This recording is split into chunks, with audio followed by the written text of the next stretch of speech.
Love. The greatest of these is love. 1 Corinthians 13:13, Western English Bible. He who doesn't love doesn't know God, for God is love. 1 John 4:8, Western English Bible. This morning I will talk about a verse which I place as a foundation of the great divine science in the world. I'm referring namely to the verse, God is love. You will say, we know this. Yes, partially, but not in all its fullness. I will pose a math problem to you, a mathematical ratio. We'll start with the unknown values. X is to Y equals XI is to YI, and W is to T equals E is to A.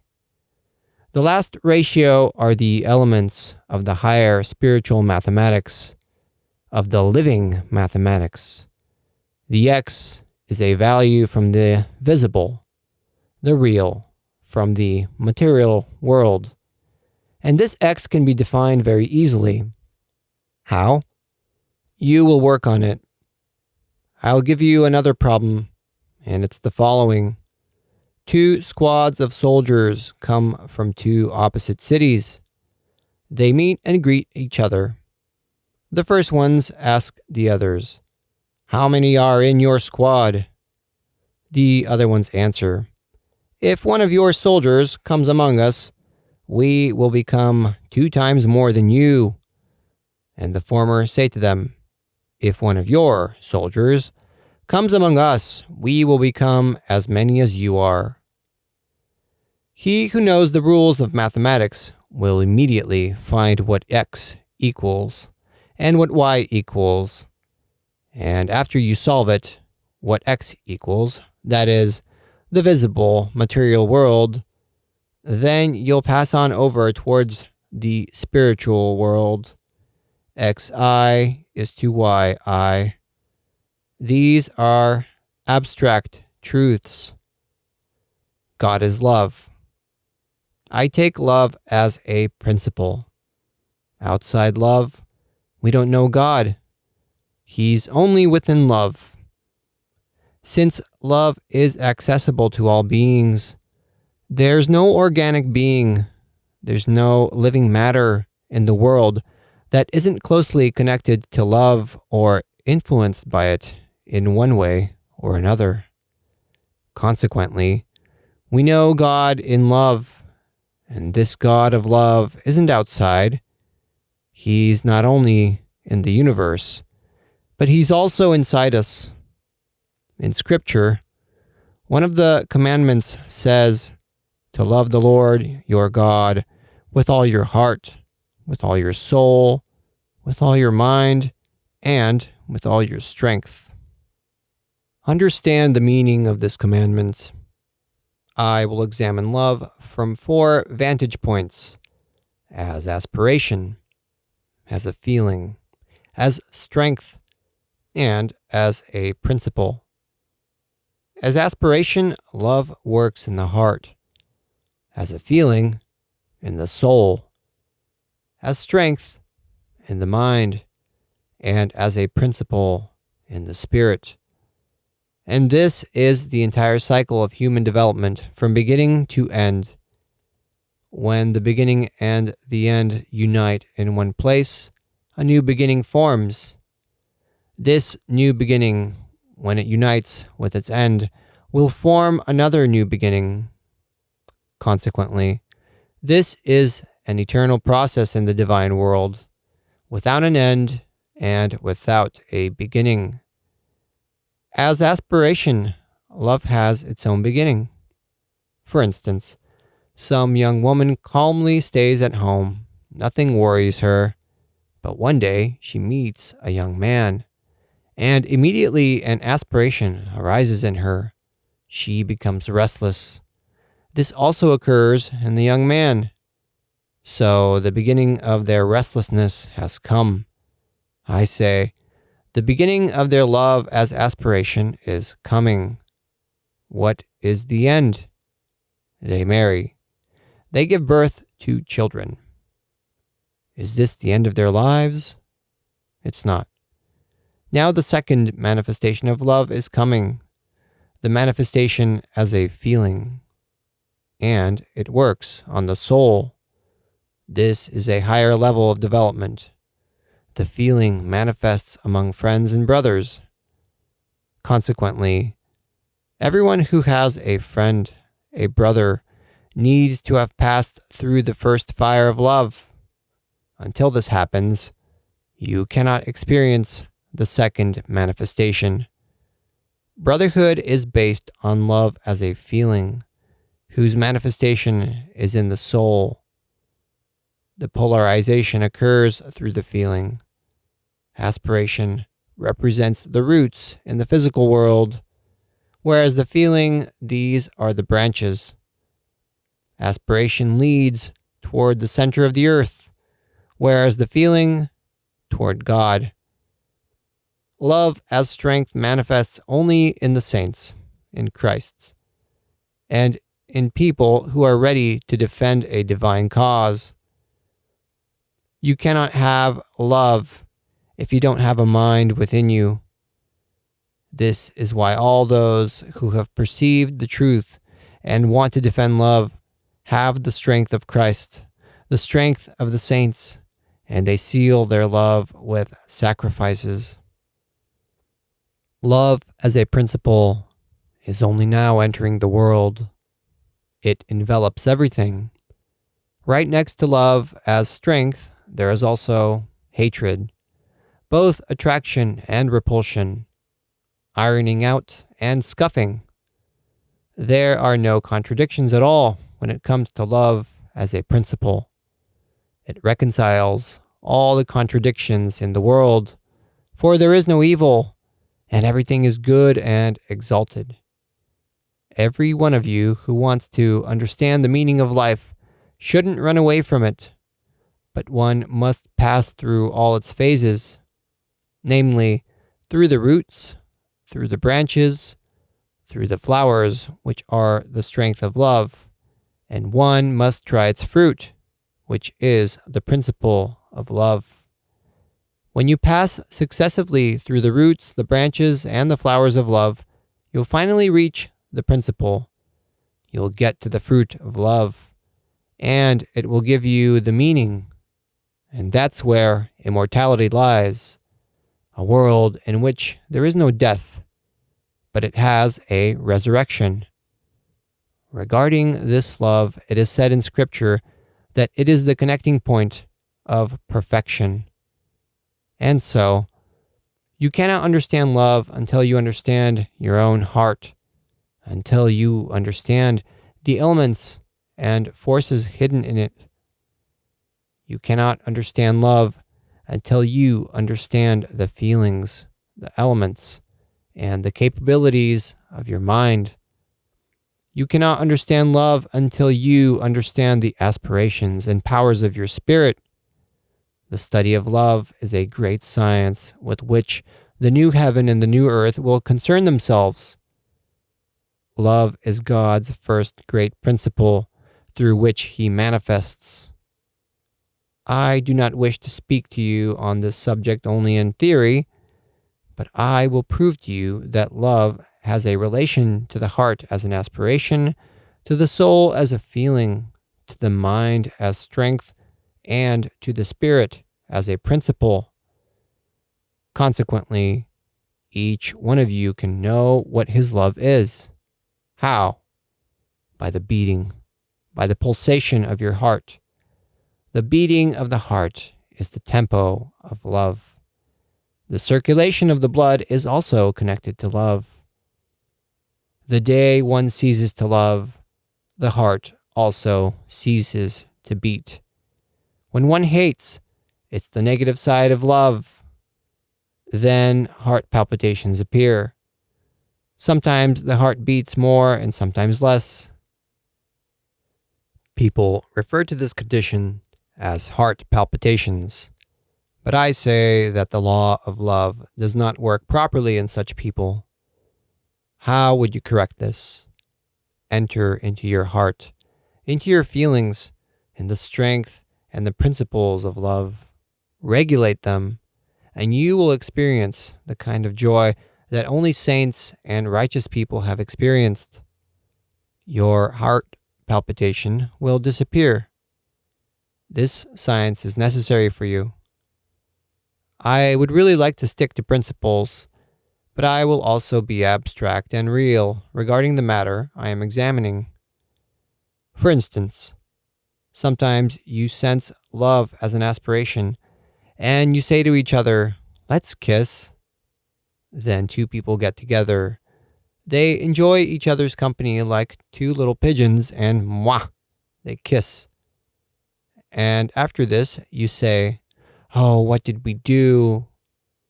I'm not saying that kisses are a bad thing, but in every kiss there must be content, full of love. Every kiss devoid of love is a crime, and every crime carries misfortune in its wake, either for the heart or the soul. I'm not one of those who say it's wrong for people to kiss each other. You can kiss each other, but how? You'll stop and stand before God, and you'll ask yourselves, "Lord, may I express your love?" If the Lord speaks to you and says, "Express my love," then you can kiss each other. But if you go in the name of the Lord, you put his signature and don't give any love, this is a crime for which the Lord will hold you accountable. This is what karma is, the karmic crime of love by people who play with deceptive love. Christ is a manifestation of this great love. Consequently, when I speak about Christ, I consider him not as an abstract principle, but as the real embodiment of love. Love is not something abstract, but something real. It has form, content, and meaning. Whoever knows love will also come to know the world. We know the world through love. Where there is love, there is life, there is movement. Everything begins to live in love. But where there is no love, there can be no life. And when it is said that God is love, this determines that if there is love, there will also be a manifestation of God. Someone tells you, "I love you." With what? Is it with aspiration, with feeling, with strength, or with the principle of love? They are different conditions. He shouldn't lie. He will reply, "I love you with the aspiration of love," or with the feeling of love, or with the strength of love. When the strength of love comes into you, there will be clarity in your mind and thoughts.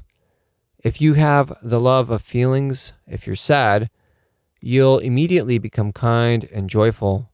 You'll be ready to make any sacrifice. If a person comes to you who has the aspiration of love, he'll make you active. Your daughter, who was gentle as a lamb until the other day, you look at her and she's staring down at the ground. She wants to manifest and says, "I want to descend into matter to study life." We say, we shouldn't make mistakes. It's all right. This is the only way we can understand the elements of love. Mistakes are inevitable when it comes to aspiration. We have to have the aspiration and the strength of love within ourselves. There are two polarizations in love, as an aspiration and as a feeling, which are manifestations in the physical world, and as strength and principle, which are manifestations belonging to the divine world. These are two great manifestations of love. You studied physiology. What is the correct pulse of the heart? I won't simply hand you this information. Make your own observations and note all your dispositions to see how many times the heart beats per minute. You'll begin researching a great science. Observe during the rhythm of the deviation by how many beats the heart varies. At one ebb and flow of the heart, what angle will form? This angle will be approximately equal to 60 degrees. The law of human evolution. When your soul is pleasantly disposed, again, read the number of pulsations of the heart. For instance, some young woman aspires to be with some young man. Let's calculate how many times the heart beats in 1 minute when she meets him. By the beating of her heart, she'll be able to determine whether he'll persevere in his love for her or whether he'll deceive her. She'll be able to determine his future relations, and so on. After the young man and woman part and become crestfallen, let them calculate the number of beatings of their hearts again.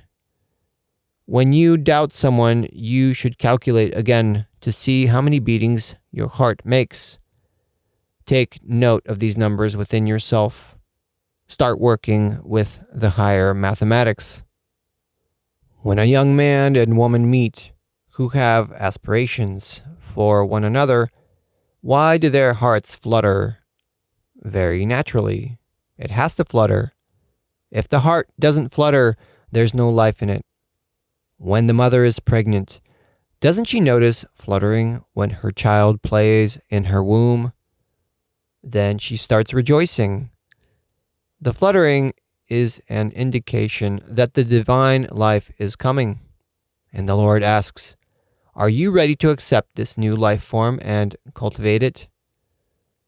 The Lord asks the young man and woman in the same way. And the young woman doesn't want to know anything. She thinks about hats, about skirts, how to organize her house, but she doesn't think about the fluttering of her heart at all. However, the fluttering is important, whereas the other things are secondary. This science I'm talking about is real. Work with these numbers. After this, you approach the second stage of love. You have a friend whom you love with the purest, most selfless affection. You notice something intense within. Observe your heartbeat. Find these corresponding ratios. This will be the Y part of the proportion. Calculate the beating of your heart when your friend or brother is close to you or far from you. There's a difference between the two. The third stage of love comes. That is, love as strength. For instance, you read about the life of some saint, or you meet a person who is ready to sacrifice himself for some idea, for mankind. And for this, he separates himself from his mother and father. He leaves the house. Your heart immediately flutters. Read the number of times your heart flutters and you'll understand. When you hear me telling you this, you'll object. Hey, are we going to deal with matters like these now? There are more important issues than these. No, there aren't more important things than these.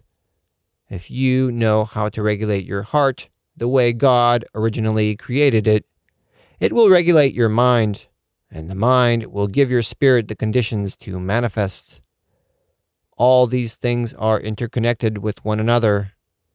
If you omit the smallest thing, you'll also omit the greater thing. There is a correlation between small and great values. That which is a singular unit in the divine world is a multitude in the physical world, whereas that which is a singular unit in the physical world is a multitude in the divine world. This is very natural. In the divine world, for instance, an enormous river flows out as a singular unit, and when it descends down into the physical world, each person diverts a small stream from it and forms a river. When these little rivers go toward the divine world, they gather and form a large river. And so, every disharmony in the heart is a disharmony in your love, namely, either in the aspiration or the feelings or in the strength of your love. If the disharmony is in your aspiration, you'll seek the cause in your heart. If the disharmony is in your feelings, you'll seek the cause in your soul. If the disharmony is in your strength, you'll seek the cause in your mind. Consequently, the disharmony of your heart, of your life, you will seek in these three realms: in your heart, in your soul, and in your mind. Keep in mind that love without a mind cannot manifest. It's not for stupid people. Stupid people have never felt love. All the beings who are devoid of love are also devoid of intelligence.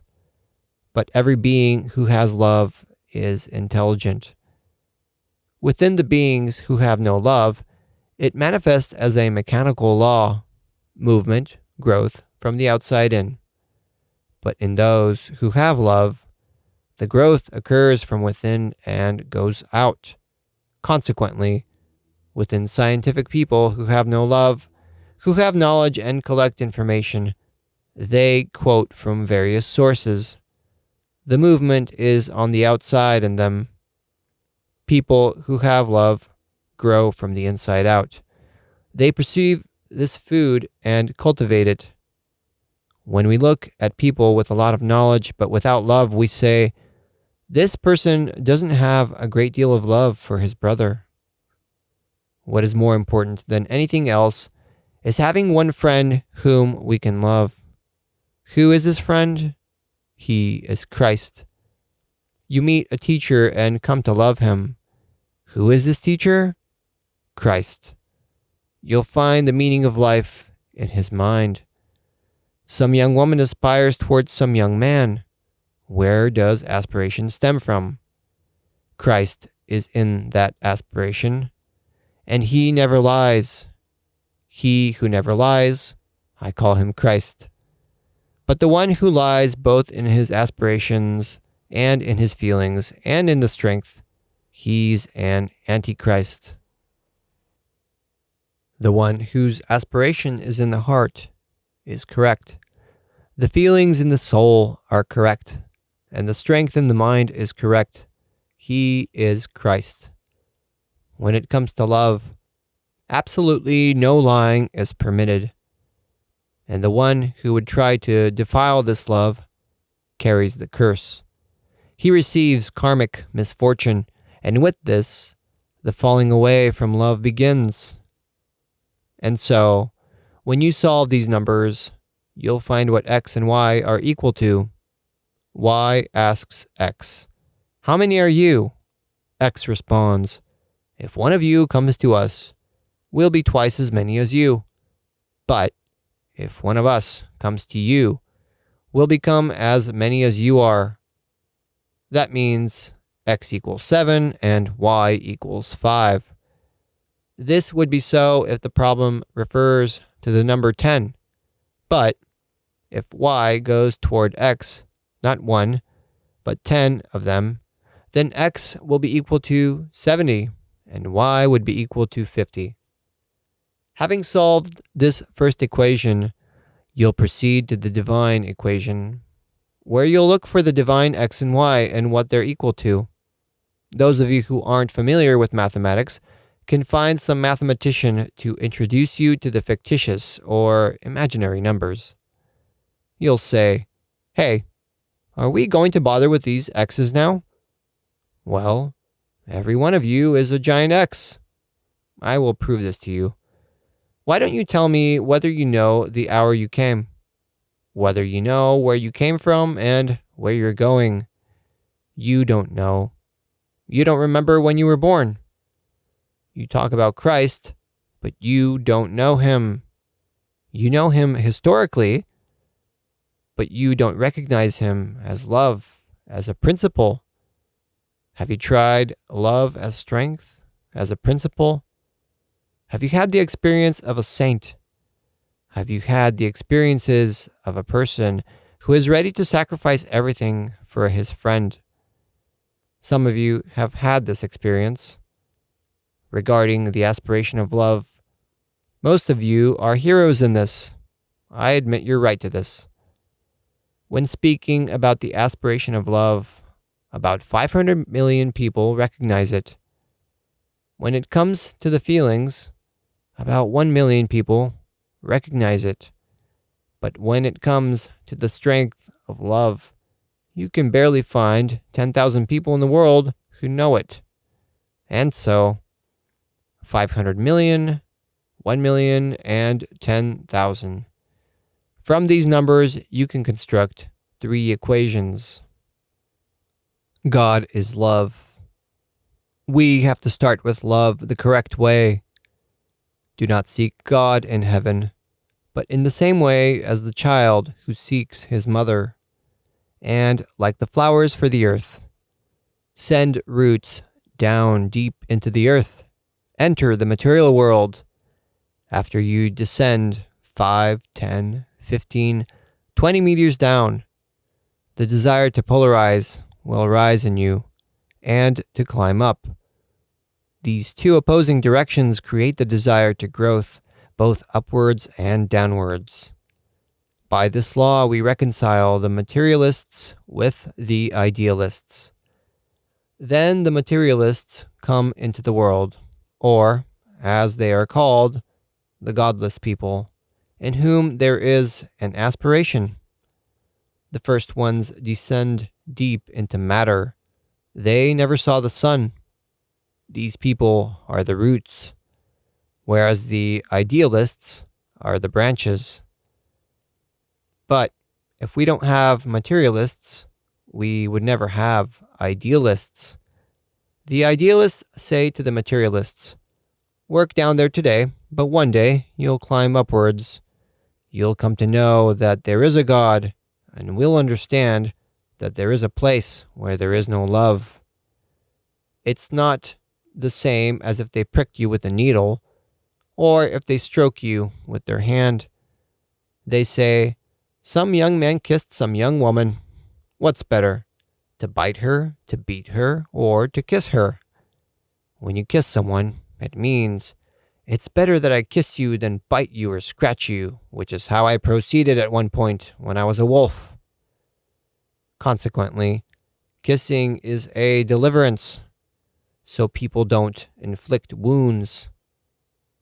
There was a time when I committed heinous crimes, but now I'll kiss you, so you can see that I don't have claws.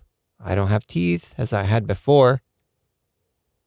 The young woman says, how nice my beloved looks, because love entered into this wolf and tamed him.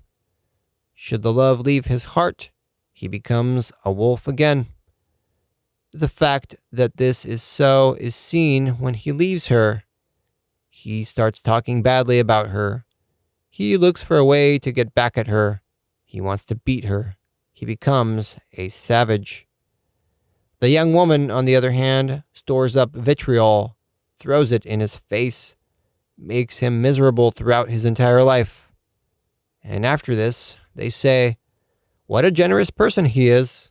Yes, he is generous, while he still has love in his heart. But when it goes out of him, he has no generosity at all.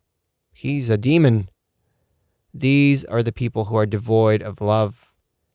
There's no reason for us to be upset with them. They experience such sufferings and torment that we are not familiar with. All sinners and criminals experience great sufferings. You have not yet experienced love. You don't know it in all its manifestations. Your love reached the point where you no longer scratch with your claws and bite with your teeth. Love needs to manifest in you as a feeling. That is, not only to keep away from biting and scratching, but to also give something from oneself. The mother has experienced this kind of love. She says, there was a time when I used to suffocate others out of love, but now Let's go, my little one, eat. And she puts her offspring from one breast to the other. What is breastfeeding? It's a whole science. I recommend that mothers and fathers study breastfeeding. Notice what this law of breastfeeding is. Look at your child. See whether he'll pinch you, whether he's crying, whether he'll bite you. And from this, you'll know his level of evolution. Now, let us return to the fundamental law. God is love. Put the thought within you. God is love in his primordial manifestation. There is no other manifestation of God other than love. If you understand this first principle, you'll understand all the other principles that come after. If you don't understand the first principle, you can't understand anything else. Consequently, I recommend that most of you return to the first principle so you can understand God as love. If you grasp the first principle, you'll also grasp the second one, the principle of wisdom or faith. Love is a principle related to the heart and soul, and faith to the mind and spirit. This is polarization. Faith flows from love. It's the second principle. Theosophists call it buddhi, the emanation of the second logos, creating conditions for life. Only the mind, intelligence, can create real conditions for the correct life that leads to growth. Only the wise and intelligent person can rejoice properly. The stupid person cannot. Some will say, knowledge makes one proud. No, knowledge without love leads to pride, but knowledge with love ennobles. Knowledge without the first principle leads to pride. Essentially, it becomes painful. The English say, prideful flesh, painful flesh. That is, the kind that cannot be cured. It refers to a person who knows a lot, but who has no love. And so, this God whom we put as the foundation of the heart, of the soul, of the mind and spirit, this is the God of love. He is the foundation of love. When love goes around all these places, a large circle forms. Therefore, carry your love from the heart into the soul, from the soul into the mind, from the mind into the spirit, and unite with God. These are four great worlds. The heart is the astral world. The soul is the Christian paradise. Theosophists call it Devachan. And love as strength is the mental world. When you enter the mental world, there you'll find beings who deal specifically with love as strength. Love as a principle is the world of the spirit. That is, the divine world. When you enter this world, you'll ascend to God. And only when you ascend there will you be able to understand through experience why all these things occur. Only there will you be able to solve all the difficulties, and you'll understand the deep causes of everything that happens right now. You'll solve everything through an experiential manner. Now, don't squint to see something, because you won't be able to see anything from the outside, but simply direct your mind and thought toward your soul. I'll give you a method to work with. You have a brother, a friend. Ask yourself, am I willing to give half of my wealth to this brother? Could I let him make use of everything I have? You need to test these things within yourself first, so you can check. And after 5 or 10 years, you can give it a go. Some of you can give it a go as early as the first year, whereas others can do it after 10 years. And then you'll experience love as a feeling. In these manifestations of love, you'll understand everything that God gives. you'll understand things that aren't allowed to be spoken. I implore you not to strive to declare your love. Be yourselves. Someone else says to someone else, I love you very much. This companion of yours is asking you for a favor, but hardly 10 minutes go by since you declared your love. You say you love someone, you engage God, but if you don't give him the opportunity to manifest, you bring karma upon yourself. You commit a crime. It's better if you keep quiet. When I enter a house, I don't say I love the people in it, but I assume the lowest position there. And if there's someone sick, I don't say that I'll cure him, but I ask him where he has pain, how long he had this pain. I take part in his illness, and he gets healed. Everyone in his household starts talking to him. Do you know who healed him? Do you know how he healed him? And so on. When I hear all this, I keep quiet. I rejoice because my God manifested. You do something good for someone, you help him, and then you say, if it wasn't for me, he was lost. He was sustained thanks to me, and so on. Do you know who you resemble? There is a sect in America called the Christian Scientists who believe that matter doesn't exist in the world and that illnesses are fictitious. A gentleman with a broken leg went to see a member of this sect so he could help him with the pain. He said to him, you should know that matter doesn't exist, and you must instill the thought within yourself that your leg is not broken, and you won't have any pain. The sick man returned home and struggled for a long time to suggest to himself that his leg wasn't broken, that he had no pain. And finally, he succeeded. He healed himself. The American met him and said, now you should pay me for the healing. Thanks to me, you no longer suffer. The patient replied, imagine that you are paid $10,000 for the healing. Whatever the healing is, such is the payment. It's the same science. He upholds the idea that there are no illnesses, that there are no sufferings. The payment will be the same. When we deal with the real world, we need to deal with facts, one fact with another fact.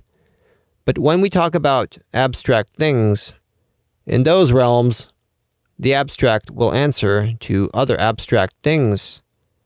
We can't understand the divine world until we understand the real world.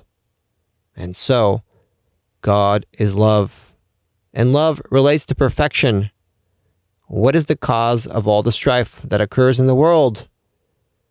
I will relate an anecdote from the occult, which you yourselves will interpret and apply in life, knowing that I don't intend to offend any one of you in the least, but I'm giving you a method on how to weave, how to work. When God created the world, the water appeared before him and asked, what is my purpose?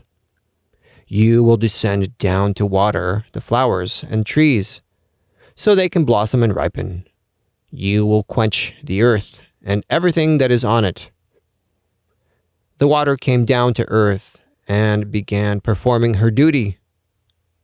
When the sun saw her, he fell in love with her and started pulling her up, causing her to evaporate. When she ascended up in space, some began to argue over her. From this quarrel, the water froze in the form of snow and thus came down to earth again. The water rejoiced over this beautiful white garment. However, an ox came out of his stall, and upon seeing the ground covered with snow, he asked himself, what is this white yet cold thing? He looked, he pondered, and he left his excrement on the snow. The water lamented because the ox sullied her garment. Her other lover, who got in an argument with the sun over her, when she was up in space, said to the sun, "Now you can take her back. I don't need her now." When the water went up in space, she complained to the sun for having suffered so cruelly. The sun beamed intensely, thereby melting the snow, and the water got sucked up into the earth, where it would come out again as pure cold springs on the surface of the earth. The excrement of the ox turned into fertilizer, on which the nicest fruit trees grew. Think about this story. What is white will melt, and the excrement will become fertilizer, on which nice fruit trees will grow. Consequently, these two contradictions in the world will reconcile. When the sun becomes a lover, he will beam and bring joy. When love beams, all misunderstandings will disappear, and good and evil will reconcile. The cold water will give rise to pure, crystal clear springs, which will satisfy the thirst of weary travelers, and good fruits will grow from the sullied garment. Consequently, from the viewpoint of love, all the sufferings that we are currently experiencing will turn into a great systematic science of the human heart, soul, mind, and spirit. You should set about solving the following problem. W is to T equals E is to A. These are the four manifestations of love. In love, W is to T equals E is to A. With this, you'll lay the foundation for the new science in life, in education. You'll begin like the violinist. You won't merely busy yourselves with tuning your violin, but also knowing how to play, because love is the greatest aria and symphony in the world. And whoever can play and sing this, what she wrote, then he's a real person, an angel, a saint, God. And now, in the future, we'll learn to sing and play when it comes to love. When we're sorrowful, we won't say, "Look how unfortunate we are," but we'll say our mood is in a minor scale. When we're joyful, we'll say our mood is in a major scale. The minor scale is a downward aspiration, whereas the major scale, an upward aspiration. And the chromatic scale is a set of processes that go from the top and move down, and then down and move up. Now, when you leave here, I want you to retain the idea of understanding love as aspiration, as a feeling, as strength, and as a principle. The beating of the heart has an indirect influence on your breathing, and breathing has an indirect connection with your circulation and the purification of the blood. This is why all the contemporary diseases arise from an improper understanding of love, from improper breathing, from oxidation in the organism. Consequently, all the cells in a person become diseased from the bottom up. Hence, we have to work in these four realms in order to purify our souls. Christianity says we have to repent. Repentance is an aspiration to purify the heart, which means that it refers to the aspiration of love. After this comes birth and new birth. It refers to the feelings in love, to the soul. Devotion refers to the soul. And finally comes resurrection. It refers to the strength of the spirit. That is, to love as a principle. And so, there are two processes in love, in the heart and in the soul, in the mind and in the spirit. When you think through these processes, you'll pass through all the stages of your development. You should work simultaneously in the heart, in the soul, in the mind, and in your spirit. There is a crossover between the mind and the spirit, because the mind is the heart's husband, whereas the soul is the bride of the Spirit. When we say God created man in his image, it means he created him according to the image of his love, because you must know that love is God's first image. So, the words in his image mean in his love. A single, beautiful image. This is his love. If you know love, then you know God's face. If you don't know love, God is faceless to you. In his likeness means according to the mind. When one says that man is made according to the image and likeness of God, it implies that he is made according to God's love and wisdom. Consequently, if we want to resemble God, we must have his love and wisdom. The second process is man's descent, sinning. The heart of this man is made of dust. It is subject to change. When God breathed into him the breath of life, which is the second process, the descent of the soul and spirit into the physical world. What I'm giving you is for you to work on, and not for philosophy. Within the information I give you, there is much that is unsaid. There are many unknown factors. This is a vast divine science, and the things I spoke to you about are merely a brief preface, an introduction to the great science of love. Study this introduction. Hold your attention on the separate traits, on the heart, on the mind, and on the spirit. These are 4 realms in this vast world that God created. We are called to experience this God and to preach about him to the world. There is only one God. He is the God of love as an aspiration, as a feeling, as strength, and as a principle. No other philosophy, no other religion exists at all. Love as a principle is in everything and above everything.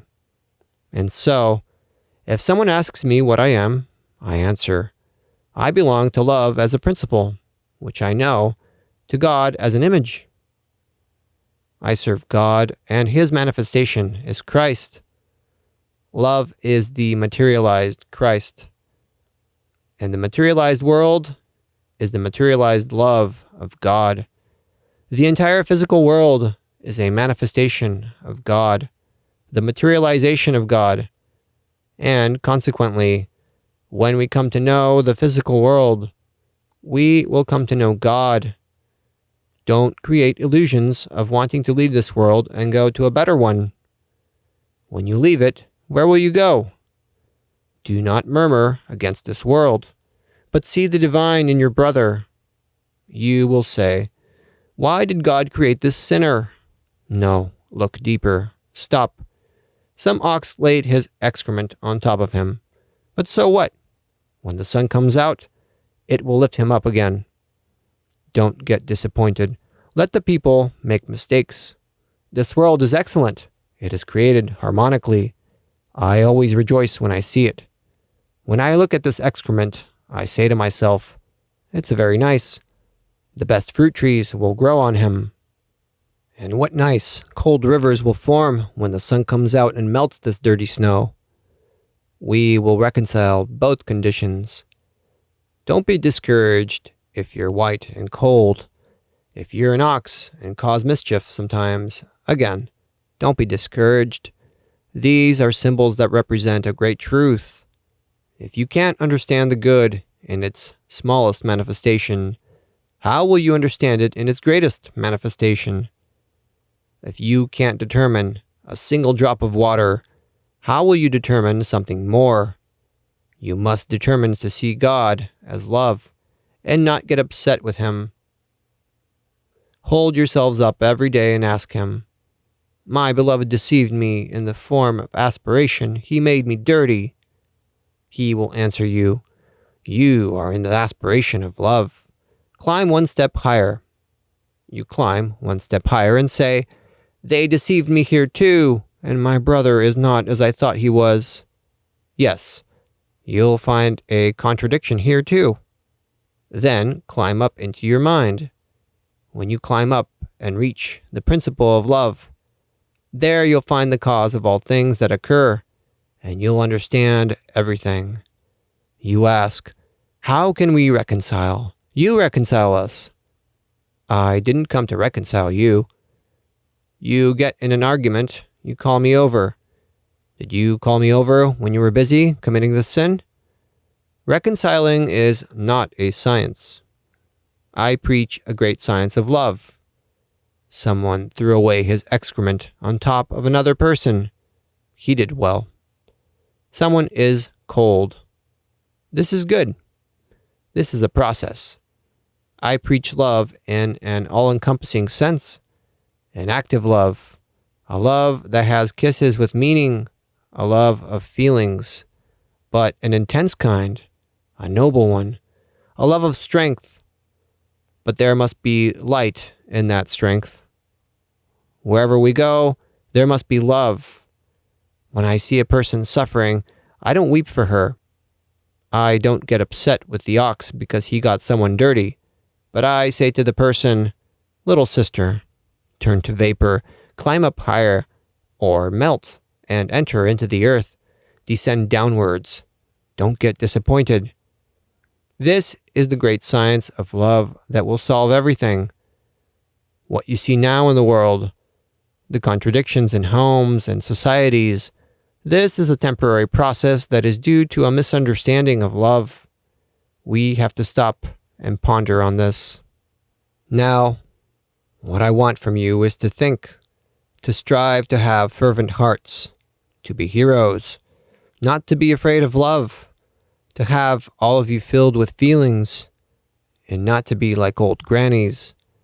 I want all of you to contemplate, to be philosophers, and not to regurgitate who said what, which scientist thinks such and such on this or that issue, and so on.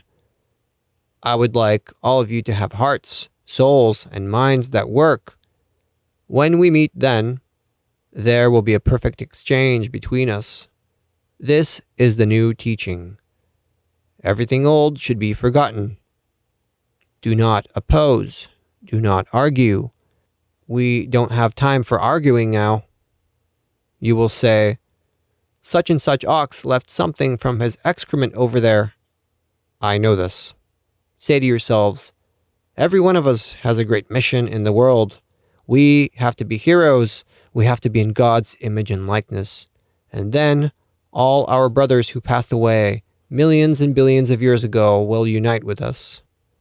These brothers are the seraphim, the brothers of love, the cherubim, brothers of harmony, thrones, the brothers of will, dominions, of joy and intelligence, virtues, of movement and growth, powers, the brothers of external forms and art, principalities, the brothers of time, conditions, and rhythm, the archangels of warmth and fire, angels, the bearers of life and vegetation, they prepare life.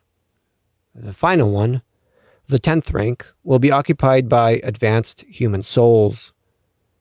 Let's unite with these brothers so we can all start playing music together, and then Christ will say something. We'll hear his voice. You children, come here. Those of you who are blessed by my Father and inherit the new kingdom, the new heaven, and the new earth of love, which I have prepared for you. This is the teaching of love. Lecture held in Sofia on the 27th of February, 1921.